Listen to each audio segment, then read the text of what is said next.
Hello friend, today I'm going to share the ultimate tool for cleaning cast iron and distraction-free YouTube. And I'm going to share a Stoicism-centered podcast and a borderline clickbait website. Let's get to it. I'm going to be talking about a kitchen gadget. Now this could be a full cool sheet. It is definitely worth it because it's such a game changer for me, but it's just one little thing. And so I was like, 2 minutes, can I? But maybe I should. Anyway, it is chainmail for cleaning cast iron pans. So on YouTube you can see it, but it literally just looks like chainmail. And it is by a mile the best way to clean cast iron pans. Now we've talked about cast iron a lot. We've talked about various methods of cooking and what's the best in cleaning and seasoning and things like this. But to clean, I've tried so many different things. I've tried brushes. You don't want to get it too scratchy, but it has to have some grit that can get some of the grit off. I've tried newspapers and that you're constantly like throwing it away. This is reusable. You can use it forever. In fact, I even put this thing down the garbage disposal by mistake and it survived. It has a little bit of some of the the chinks in the armor, but it's still super intact. It's so easy. You put your cast iron under water, give it a little, let it soak just a little bit, and you're done. You clean that. It's so easy. And anybody that has it is like, oh yeah, it's the best purchase I've ever made for cleaning cast iron. It is the best, hands down. It's cheap. It's like 10 bucks. Definitely, if you have a cast iron, just do yourself a favor, get chainmail, thank me later. There you go. Hand it over, please. Oh, I need this. And you know what? I just want one. I know, it's actually it's like the equivalent of ASMR for touch. Yes. Like it's just, the feel of it. And maybe don't put it on your face because it's probably been in my pan. And who knows what I had. Yeah. No, I love it. No, I want one for my living room. Just to have out there, like by the couch. And I can just sit there. But seriously, I use cast iron all the time for everything, and I just kind of fake it. I use other utensils to scrape. I use because steel wool is steel wool's no good, and it'll take off the season. Yeah. You should be re-seasoning your pan every so often anyway, so this will be fine for that. But also, a lot of the times I'll use my dish brush, and then it's black. Because that cast iron season does get onto your brush. And I don't like that. I don't like commingling my things, and I'm not usually into unitaskers, but this one, it's a game changer. And like I said, 5, 10, maybe 15 bucks. It's so good. I'm getting one. Yeah. I almost said shoo again. It's like a too cool sheeter. Thank you. You're welcome. Whew. All right. My next cool sheet, I'm going to be talking about a podcast. This is the Daily Stoic. It is hosted by Ryan Holiday. He is the author of the Daily Stoic, a book, former cool sheet, as well as many other books, including Obstacle is the Way, Ego is the Enemy, many others. He has great conversations with impactful people in this podcast. Very good ideas come up. They're really natural conversations, which I always appreciate. And good ideas emerge from these conversations. I do have to say, though, it didn't make the full cut as a real full-on cool sheet because it does feel like there are a lot of ads in it.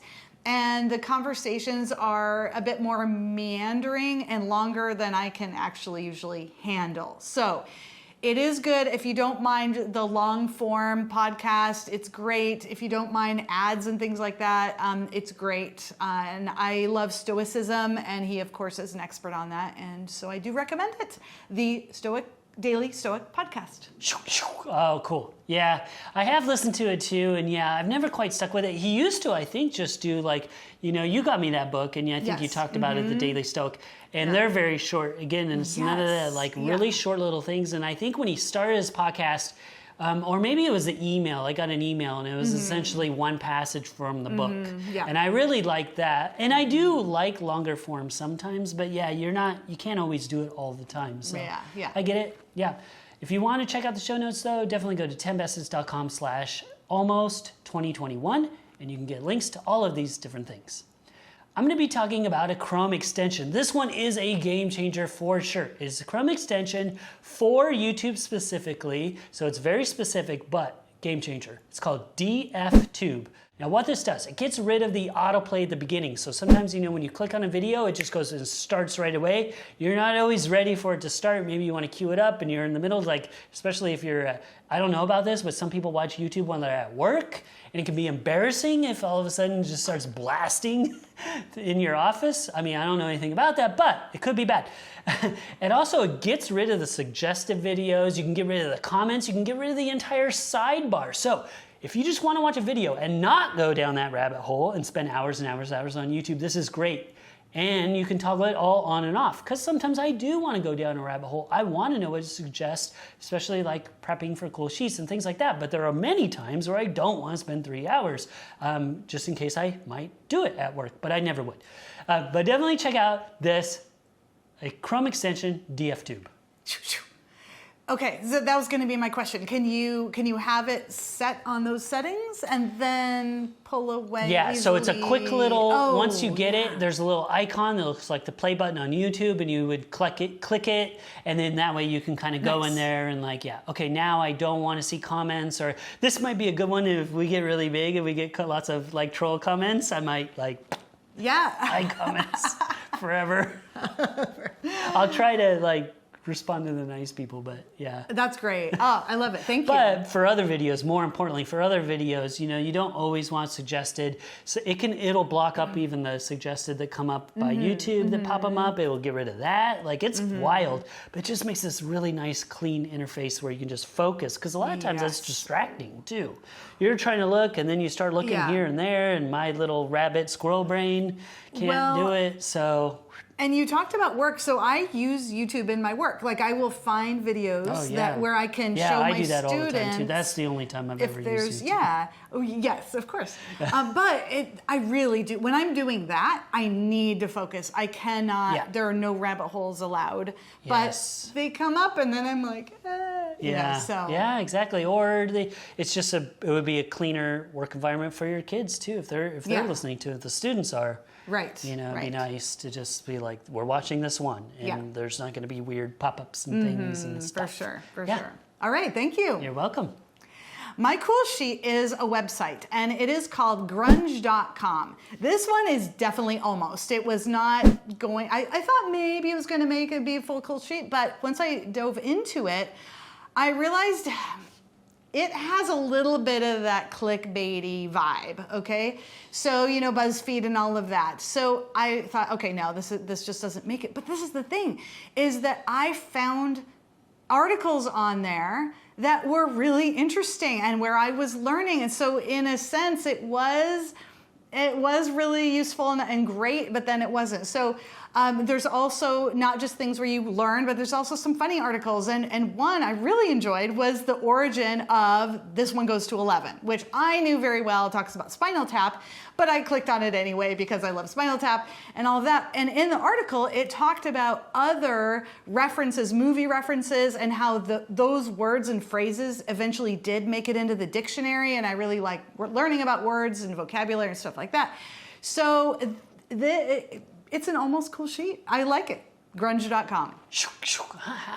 I don't think I've heard of Grunge.com. I've probably seen it and just not realized where it came from or whatever. But you know where it came from? Going to that. It came from, you talked about a cool sheet, and I looked up the author of the article and found out about her, and it said she also writes for Grunge.com. And I was like, Grunge.com, and I looked it up, and then that's how I found it. There so you go. It was a very meandering way. That's kind of cool. Yeah. Yeah, I know.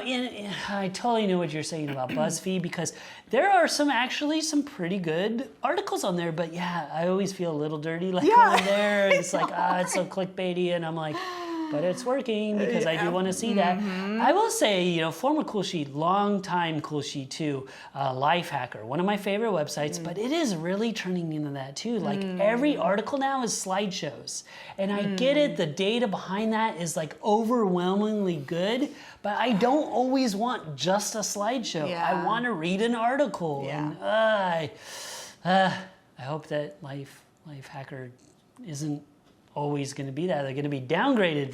I know. Come on, Lifehacker. Come on, guys.